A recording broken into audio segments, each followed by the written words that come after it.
Hi, I'm Dr. Boyce Watkins from Your Black World, and a lot of you have been following what's been happening in Baltimore. There's been some a little bit of unrest, as well as some quite a few peaceful protests in response to the police death of Freddie Gray.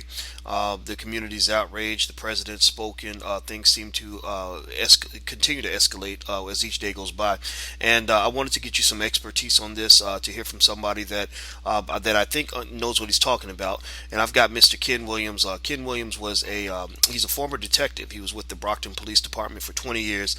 He also testifies in a lot of wrongful death trials.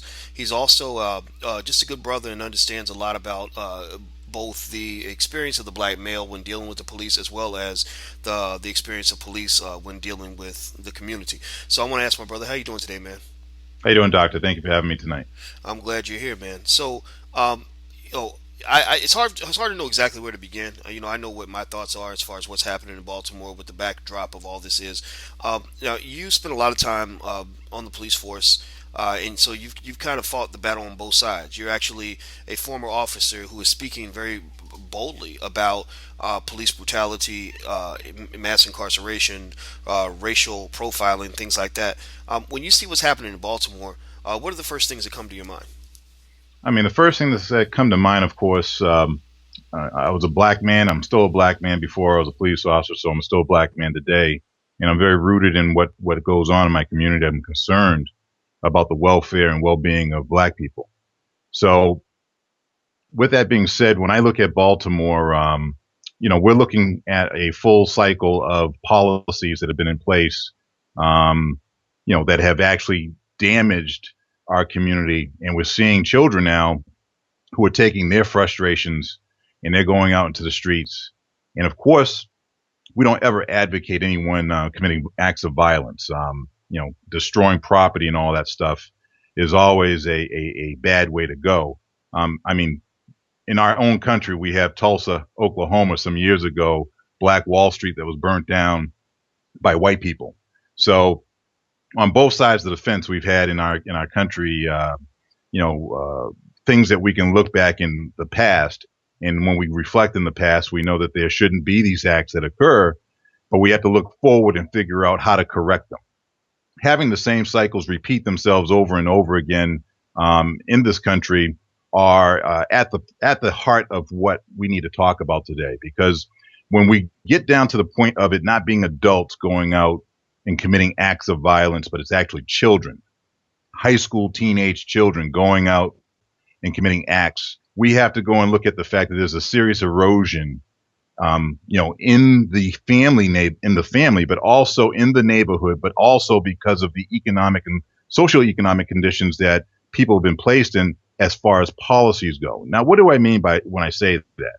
When we look at a statistic of 1 in 3 black men are incarcerated in their lifetime.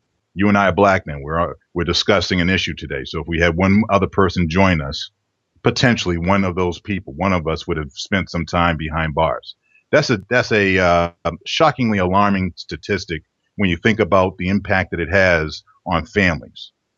If we look at all those children that are out running in the streets last night, and we think about all the fathers, a lot of fathers weren't present maybe in the homes because of the policies that locked up a lot of black men. We are looking at the deterioration of our community since 1965. If we look at before 1965 and we think about slavery in the 16th century, slavery was always about removing the black male from a family because then it destroyed the structure of the family. There was no one there to defend it, protect it, and make sure that, children had a chance to have their innocence, and fathers would be there to protect those children from society. Everything that happens outside my household, I'm out there defending my family as the black male, the head of my household.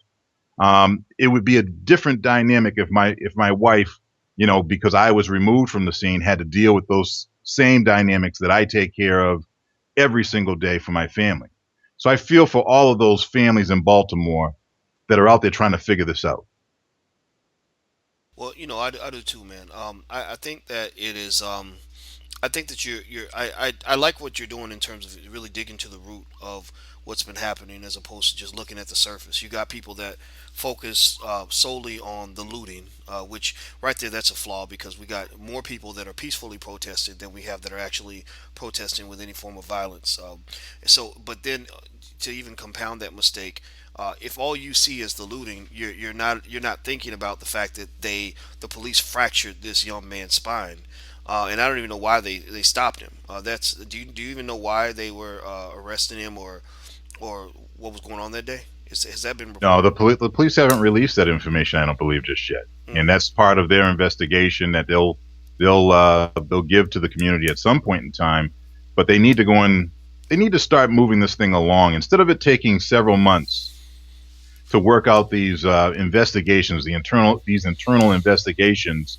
You know, whenever some Joe Blow citizen is arrested in the street, um, they may have they may have a process that takes place that says under the color of law that they're not guilty until proven to be guilty.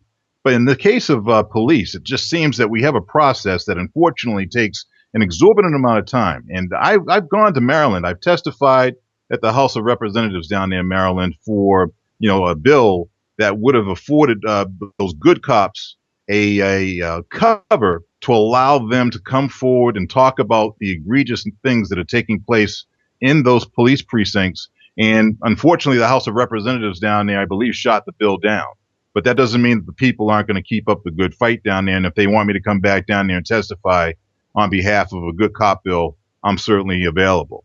But in the city of Baltimore, we're not talking about just a Freddie Gray incident that is the flashpoint here. We're talking about many, many years worth of Freddie Grays that have been abused, harassed, been targeted, have gone to jail, and we're talking about again the destruction of family units. And I'm very, very concerned, as anybody in law enforcement should be, that if you have 15-year-olds out there that are willing to go and stand up against guns and bullets and people who are heavily armed and risk life and limb for a message. This was a this was a protest. The kids that were out there that were doing violence. Again, I don't advocate anyone doing that, but at the same time, we can't ignore the issues that are coming back full circle: racism, discrimination, poverty, and the fact that it's all targeted towards black people and has been targeted towards black people. And that we're not in a society that says pull up your bootstraps and you're going to make it if you do well and work hard. Because unfortunately, many white people have been given a hand up that has been extraordinary. If we think about the Homestead Act of 1862, where 260 million acres was given to white people in the Lincoln administration thereafter for I think almost like 20 or 30 years, where 160 acres would cost you $18, and all you had to do was put a house on it within 5 years, and you got a deed for the land. That's extraordinary. That's wealth building on land. You had farmland to build wealth. And then when we look at the Sherman situation, in 1865, where 400,000 acres was given to black folks by General Sherman, who fought in the Civil War, but yet and still, when President Johnson comes along, he then rescinds that order and takes back the 400,000 acres and throws the black people off the land and gives it back to the same white, plantation owners that the government just fought and won a war against with the help of black people. That tells you that black lives don't matter in the United States. Hmm. Well, I think that's absolutely correct. I don't think. I think when we say that we don't condone violence, um, I think that's that. I honestly, when I really think about this, because I've heard myself say this before, but I thought to myself, I said maybe I'm actually telling a lie when I say I'd never condone violence. Um, Violence is everywhere in our world. Self-defense is can lead to violence, and we don't say I don't condone self-defense. Our military is involved in violence all around the world on a consistent basis for what they consider to be legitimate reasons. So I would almost want to conditionalize that statement and say, I don't condone meaningless violence or unnecessary violence. I think in this particular case, you got to look at, I'm looking at the options. Okay, so they've come through your neighborhood and they just ruptured the spine of another black man who's been brutalized by the police. Uh, it's been happening for decades, not for days or weeks or months. I'm talking about decades. And we've held the marches, we've held the vigils, we've called our representative, we voted for the right people, we've filed lawsuits, we've tried to have people tried, and the cops are not even being indicted. What option do you have at that point other than to just do whatever is necessary to draw attention to the issue? So I don't think that it's a matter of saying, okay, burning down the CVS, that is the optimal strategy for what you're doing. But I think it's an understandable strategy for people who've been just frustrated by the fact that they've been left in the basement of our society and completely ignored. And in fact, the reaction that some people in the public are having to the looting or the rioting, whatever they want to call it, that is highly indicative of the very same abuse and marginalization these people have experienced for decades. You know, you come in, you've been, it's like a little girl comes into the house and says, "I've been raped," and no one listens to her, so she throws the coffee pot against the wall to get attention. And everyone's saying, "Now look at all the coffee on the wall. You know that wasn't right. What's wrong with you? Who throws a coffee pot against the wall?" And you're focused so much on the coffee pot that you're not even considering the fact that this woman was raped and that's why she's doing this. You know, and I think that that's what you're seeing in the public eye. You go to Fox News, they're going to say, look at these scary, violent black people looting and burning down things and behaving in certain ways. And the president speaks, and the first thing he says is that, if you steal or something, if you're looting, then you're not protesting, you're stealing. You know, and he talks about arson. And then he goes into more stuff. I don't think the president's statement was horribly bad, but it's just so interesting that people will focus so much on the symptoms of the problem that they don't even think about the problem. They don't spend any time on the problem. Is that what you're saying, or am I crazy here? I mean, there are a couple of things that I'm seeing here that concern me. One of them would be that we could very possibly be on the brink of a civil war.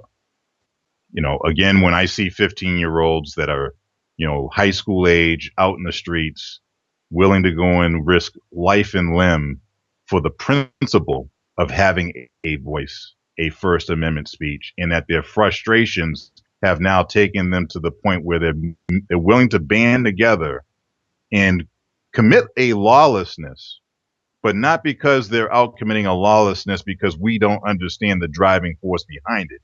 We all need to understand the racism and discrimination that has been going on for several hundred years is the driving force behind it. The fact that we have black men that have been targeted for so many years and have been put behind bars, whether it's, servitude, a life sentence of being incarcerated on a slave farm without any due process rights, any right of redress, no right to go and bring it to a court of law and say, hey, free me because I'm wrongfully convicted. We had 100% of the people that were brought here from Africa that were charged, convicted outside of a court of law and sentenced to life of hard labor. And most of them were children when they were captured from Africa, ages 15 to 20, millions of them.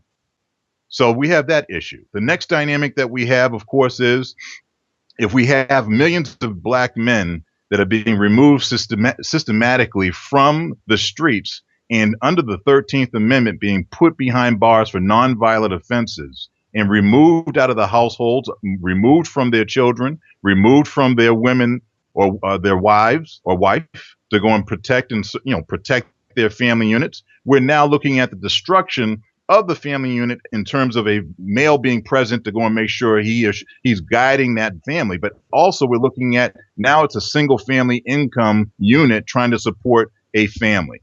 And I don't know about most folks out there, but I'm going to tell you, if you remove an income from a family, that's going to harm them economically instantly. Okay. And not interrupting you on that, but I think it goes deeper than the economics too. It's you're talking about the emotional trauma of the child just not being able to focus on having fun, going to school, living a normal life. They're focused on putting food on the table at the age of 14 or 15, which is why a lot of them might turn to selling drugs or doing whatever they got to do to survive. And you're dealing with the mental illness that comes from that trauma. A mother who might be suffering from depression because she's trying to figure out how to get by. And then on top of that, you're dealing with a lack of supervision in the household because the mother's out working two or three jobs just trying to make ends meet, and the kids are at home by themselves. So what happens? These kids are spilling out into the street, and there are no male role models to bring order to whatever these young people do in response to the situation that they're being thrust into. I mean, it's a standard, well-known biological fact that adolescent male mammals, humans, elephants, bears, gorillas, all those animals in that mammal kingdom, when they hit adolescence, there is a lot of energy, a lot of aggression, and what controls that aggression are adult males that serve as mentors to these adolescents. And this is true for elephants or almost any other mammal species. And so what they find even with elephants is that when adolescent elephants do not have adult males around to guide them and provide mentorship and keep them under control, they start to wild out. They start to attack other animals that they normally wouldn't attack. They fight each other. They form gangs. I'm not kidding. It was fascinating when I read about this because that's what I see on the south side of Chicago. A lot of lost boys who don't have male role models who are just responding the way any young man would respond to that kind of abuse. I mean, we got to also look at just the raw numbers, though. I mean, in 1970, for black men in large metropolitan areas from 1970 to 2010, when we look at the fact that 83% of folks in 1970 were employed, and then we look at the statistic in 2010 that between ages of 25 and 54, that same group of males, black men in metropolitan areas, are at a 64% employment rate. We're looking at a considerable erosion of folks that are in the areas of making money for their family. Now, what does that mean? When I look at these policies that have been in place since 1970, to me, it simply means that when we arrested 20 million mostly African American males for nonviolent offenses, we also harmed their ability to go out for many of them to become employed and then see maybe increases in pay, maybe maybe able to go to they weren't able to go to college because they had a record, and you can't get funding through the federal government once you become a felon. Maybe some of them were disengaged because if you're a felon, you can't vote. So there are all these type of mechanisms that are trigger points off of just the simple fact that if you arrest somebody for a nonviolent offense, in some instances, especially if you're black, you're now putting all types of extraordinary hurdles in front of them that they have to overcome. And we have to look at the disparity of the policy, but we also have to look at longstanding racism in this country. White folks have been afforded unbelievable welfare off of the backs of blacks. And to go and look at children running around the streets destroying a city, I don't like to see that. But I also understand where it's coming from. At the same time, just last year, we had House Republicans that shut down the government, and it cost nearly $30 billion, but no one wants to talk about that. But I understand at the same time they didn't commit acts of violence. So, Hmm. we have to go and put this into perspective and realize that there have been several hundred riots. More than 40 riots of them have been race related throughout this country since the beginning of this country. And if we keep on looking at it and just looking at the flashpoints and not looking at, fixing the serious issues that are causing those flashpoints, we're never going to stop the cycle. And I'm all about trying to go and help people and stop cycles. That's the reason why I love talking to you, Doctor. Well, the Boston Tea Party, one of the big events on which this country was founded, that was technically a riot. I'm sure the British had one perspective on what was happening, and the Americans had a different perspective. I imagine in this case, black people, we become the British, or excuse me, we become the Americans, and and the police state have become the British, right? And I think that we, unlike that time, for what I would gather. We have this idea that we're still one country. That when you talk about solving these problems, it's a matter of us solving the problem. Even you and I, as we talk, we're saying we need to address the underlying issue. Well, it's funny because if you think about we as you and I, we understand the importance of addressing the issue, but the problem is that they don't want to address the issue, and I don't know who they might be. A lot of the theys are white, but some of the theys are black. But they are going to find that if you don't address these issues, you're going to keep having these Boston Tea Parties. Right now, you got the Baltimore Tea Party, in my opinion. You're going to have these little tea parties breaking out, and as you mentioned, you will have a civil war in your hands, and I think it could be very ugly. I want to ask you one last question, man. Let you get the last word. The question will start with a quick anecdote. Someone told me this guy ended up becoming a successful police officer, and he said, he said when I was 18 years old, me and my friends were one of my friends were chilling in the park, and we were smoking some weed, and we had a gun, and a white police officer came up to us, and he looked at us, and he saw the weed and the gun. He snuck up on us, and he said, "Is this your weed?" And and my friend telling the story, he said he didn't know whether he should lie or tell the truth, but he said he figured he was busted, so he said, "Yes, sir, it is." And he said, "Is that your gun?" And he said, "Yes, sir, it is." And from what he told me, he said the officer took the gun, took the weed, and said, "Now get the hell out of here." And in his mind, he tells that story a lot because he said to me, if that officer had decided that I want to ruin the lives of these two young black men over this one incident, he could have done that. He could have sent them both to prison, or at least one of them to prison. And they would have been in prison for a very long time. Neither one of them would have probably went on and had the lives that they had. He certainly wouldn't have become a cop. He wouldn't have had a family. He wouldn't have been able to do a lot of the things that he did in his life, because once you get a criminal record and you get marginalized, a lot of things can go wrong from that point.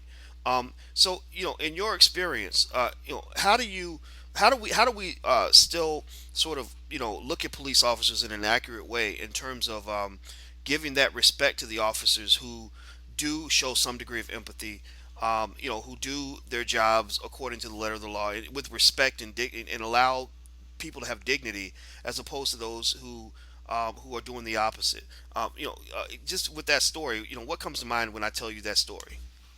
I mean, here goes the problem that I have, in listening to the story, and just based on my experience, and let me parse it out.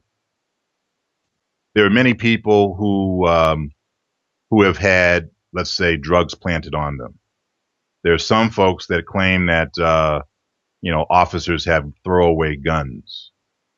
The story itself is an interesting story, but coming from the field of law enforcement, I would have to question what was the motivation of the officer. I understand, from the citizen's perspective of getting a break in that particular case. There have been many of people I've come across that had weed, possessed weed that was for personal use, that I told them, hey, take that out, stamp it out, and, don't do that because it harms you, and sent them on the way.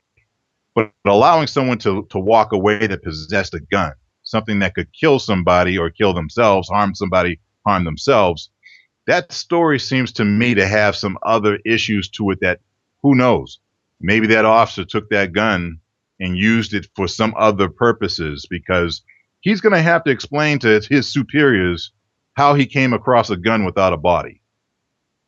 And I can't imagine a person who's coming across a person with a gun telling them, get out of here, and then reporting the gun to the station in a report that basically says, I just found a gun. Mm. That doesn't make any sense to me. Other than the fact that if someone were having some nefarious, maybe they had some nefarious type of ideas that they might be able to use that gun for, that makes more sense to me. Interesting. Well, that makes sense. I mean, to me, that reflects the gray area of justice, right? What that actually means, in the sense that I know the person who told me that story was extremely grateful that the cop didn't send him away. But you're right. It could be a possibility the cop was going to send somebody else away with that weapon, or do something that he wasn't supposed to do. And I don't know. That's really interesting. And I think what it also kind of speaks to is the fact that I think it almost seems to be. I've seen examples where quote unquote dirty cops were doing something illegal for what they thought were the right reasons. And I'm sure you've seen that as a cop. Where somebody did something that illegal. You know that they molested that child or whatever, and the officer deals with it with street justice, right? Instead of doing what he's supposed to do, and maybe he walks away feeling like he did the right thing. And I think about that. Here's the reason it comes to mind is because there are some situations where people are okay with that, and other situations where they're not. I know during Black Wall Street, when a lot of white men were deputized, and they went and they were killing black people and destroying their homes and things like that. There were a lot of whites who felt that these individuals were doing the right thing, that they were protecting the community from from black people who just gotten out of control and gone crazy. Almost like the National Guard marching into Baltimore to deal with looters. Except in this case, the black people weren't looting or rioting; they were just there. So I guess I think about that, and it almost seems that because we've been vilified to such an extent as black men, I believe that there are a lot of white people who will acquit an officer for doing something illegal because they believe that he was doing the right thing for the wrong, or sorry, doing the wrong thing for the right reasons. Does that make sense? Yeah, but here goes the problem, doctor. We have a country that was colonized by white people when there are already indigenous people here. They took over land and then they blamed the Indians for wanting to go and fight them for property, right? Right. Then we had people who lived in Africa that were put into ships, age 15 years old to 20, kidnapped off of one continent, brought to another continent, and then when they revolted and started trying to slice throats, the white people wanted to blame the slaves for uprising, right?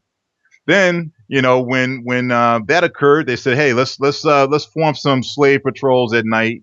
Let's get some night watchmen going in the north, and let's make sure that we try to control these people. The best way to control them is to keep them from being able to read and write. So we'll try to keep them as ignorant as possible for several hundred years, so that we can control them. We're going to make sure that we lynch a few of them, so that we can control them and put them in fear. We're going to make sure that we chop off hands and feet for people who try to run away to try to control them." And at every single turn, a majority of those folks in those colonies thought that they were in the right. So we're Absolutely. dealing with some damn lunatics here. All right.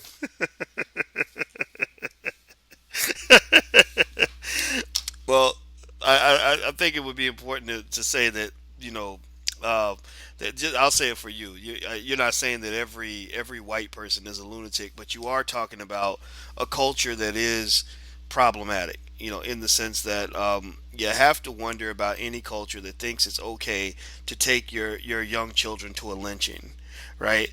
I mean, I've always been baffled by those old school photographs where they show the happy family having a picnic at the with the hanging body in the background. That's sick. I mean, it's almost like they're looking at a burning pig, or you know what I mean? Like people go to have a barbecue or something. I mean, so it really speaks to um, the history of savagery that really goes back to Europe. And I'm not an expert historian, but I almost link it to the Dark Ages, where there was just so much chaos in Europe, so much violence, and they were very violent and brutal toward each other. And I believe that they took that brutality and went throughout the world with it. It allowed them to go to different countries or different continents and conquer them because I don't think many of the countries in Africa that they were expecting the strangers to be so brutal. I don't think Native Americans were expecting this kind of brutality. I don't think the people in South America were expecting this brutality. But now you see this imperialization that's taking place, and it links very directly to some of the most horrendous kinds of violence imaginable. So before you come preaching at me about some kid who burned down a CVS or somebody who threw a brick through a window because of police brutality, you need to really start looking at yourself. Look in the mirror first, because there's a whole lot more violence to talk about before you get down to that burned down CVS. That's my opinion. I mean, I think the nation has to look at the fact that black people have been extremely tolerant of being bullied for many, many years, Too several hundred tolerant. years, Yeah, too too, tolerant. too.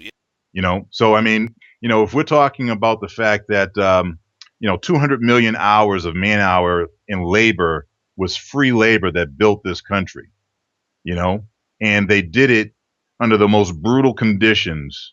And then after freedom was extended, After the Union was defeated the Confederate, and we still had the 13th, the 14th, and 15th Amendments passed. We then had a 90-year period of Jim Crow law, of lynchings, and all types of you know targeting of black people even after freedom. And then even after all of that, we still had, in 1964, the Civil Rights Act of 1964 that was passed to present and try to go and give us some, opportunity and equality in the workplace. And here we are today in 2015, still discussing the problems that began back in the 16th century, which are, white people have a problem with black people. It's amazing to me, and like I said, we've been extremely tolerant, that we haven't had a civil war based on these issues many, many years ago. But we're extremely loving and a tolerant type of people. You know, the other issue, of course, is that at any time that you have someone that is an individual or a corporation that has benefited off of the backs of others and has grossed wealth, at some point in time, we're going to have to come full circle and realize reparations are demanded. They're not to be asked for. They must be demanded. We're talking about $1 trillion worth of reparations that are overdue, because we're looking at the fact that for several hundred years, people didn't go to college. But in 1865, when the black institutions and the black colleges started to come on board, now all of a sudden we were starting to educate our own, right? So for several hundred years, people had a jump. If we look at the Homestead Act of 1862, which granted white people unbelievable access for pennies on the dollar for each acre of land that was accessible out there, we're looking at wealth that was being generated not based on the pull your bootstraps up and go out and make a hard day's worth of work and put your money together and save it, and you're going to get something. They were given things. They were given welfare. So it's about time that this country start realizing that it's overdue. Reparations, $1 trillion in damages, they're going to pay for those type of crimes that were committed, is long overdue. Right on. I don't disagree with you at all. I think you're absolutely correct. Reparations are overdue. So once again, before you start talking about what got burned down and bricks going through people's windows, let's talk about reparations. Let's talk about police brutality. Let's talk about mass incarceration.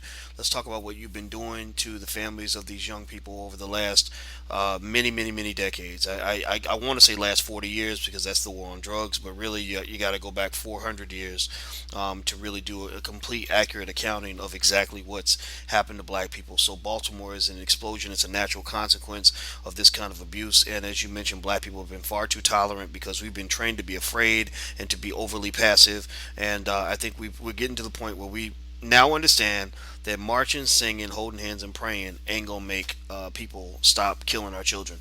So thank you, brother. I really appreciate your time. All Thank you, right. Doc. Absolutely.